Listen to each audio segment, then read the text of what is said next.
Now, in terms of other things that you do that might influence back on your composition, as I was poking around your website earlier this week, I noticed all these drawings, all these cartoons. There's one I really like called The Rationalist.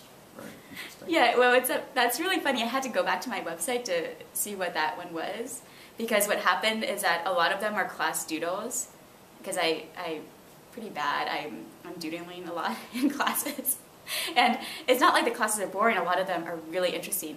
But I'm doodling with one hand, and then, on one page, I should say, and then I take notes, and then I go back to doodling, and I take notes, and then, so it's constantly moving.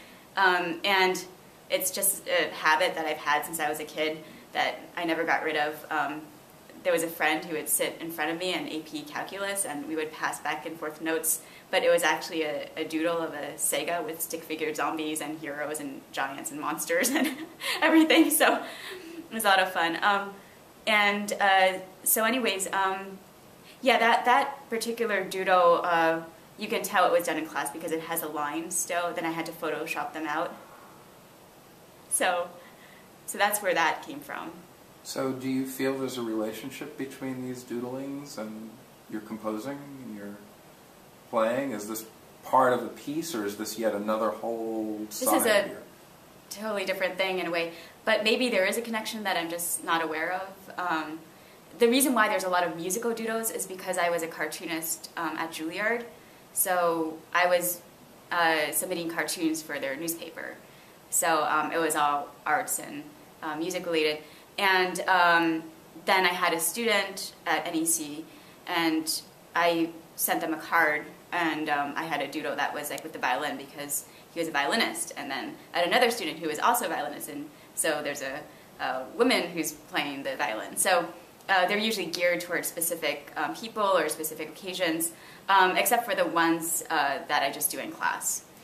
Now, these were done in class as sort of a throwaway, maybe you're bored, or maybe you've got so much activity you can't contain it, and you've got to be doing something with your hands at all times. So either it's playing piano or drawing.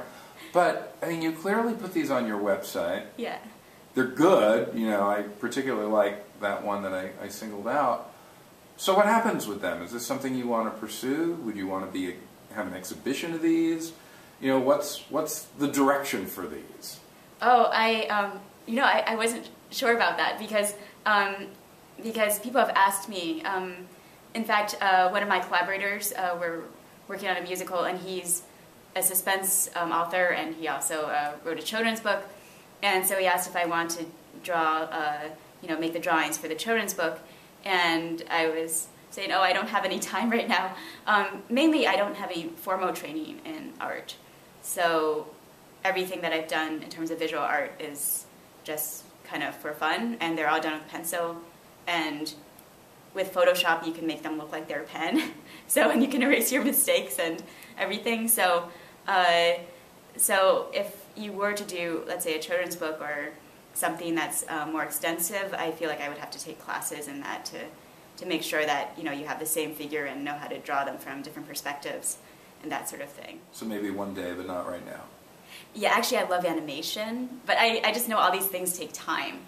So it's a matter of when a person has time to explore other options.